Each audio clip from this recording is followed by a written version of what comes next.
Realme C65 এই ফোনটার কথা আপনি এতদিনে একবার হলেও শুনেছেন, কেননা বর্তমানে টিকটক, ফেসবুক, ইউটিউবে যেখানেই যাচ্ছি এই ফোনটার কথা চলছে। ইভেন আমি নিজেও এটা নিয়ে একটা ভিডিও মেক করি।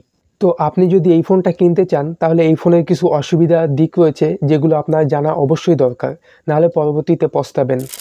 প্রথমত, প্রসেসর পারফরমেন্স। ফোনটিতে MediaTek Helio G92 max chipset ব্যবহার করা হয়েছে, যা দৈনন্দিন কাজের জন্য ব্যবহৃত হলেও উচ্চমানের গেমিং বা ভারী অ্যাপ্লিকেশন ব্যবহার করার সময় কিছুটা ধীর গতিতে হয়ে যেতে পারে। দ্বিতীয়ত, ক্যামেরা ক্ষমতা। 50 মেগাপিক্সেল প্রাইমারি ক্যামেরা থাকলেও সেকেন্ডারি লেন্সের বিবরণ সংস্পষ্ট নয়। তৃতীয়ত, ডিসপ্লে টাইপস।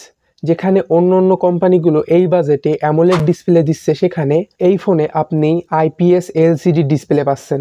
চতুর্থ যে সমস্যাটা হলো সেটা হচ্ছে ফোনের পুরুত্ব।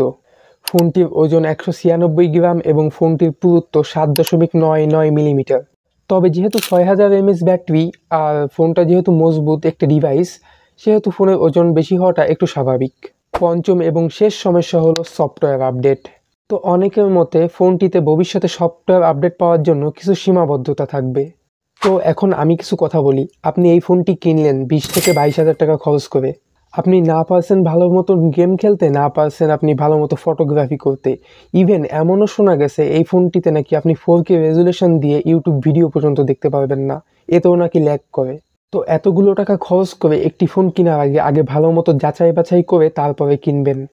কারো ভিডিও দেখে নাচতে নাচতে ফোন কিনতে চলে যেয়েন না, কারণ বাসটা খেলে আপনি খাবেন, টাকাগুলো গেলে আপনার যাবে, সেই ইউটিউবারে কিন্তু কিচ্ছু হবে না।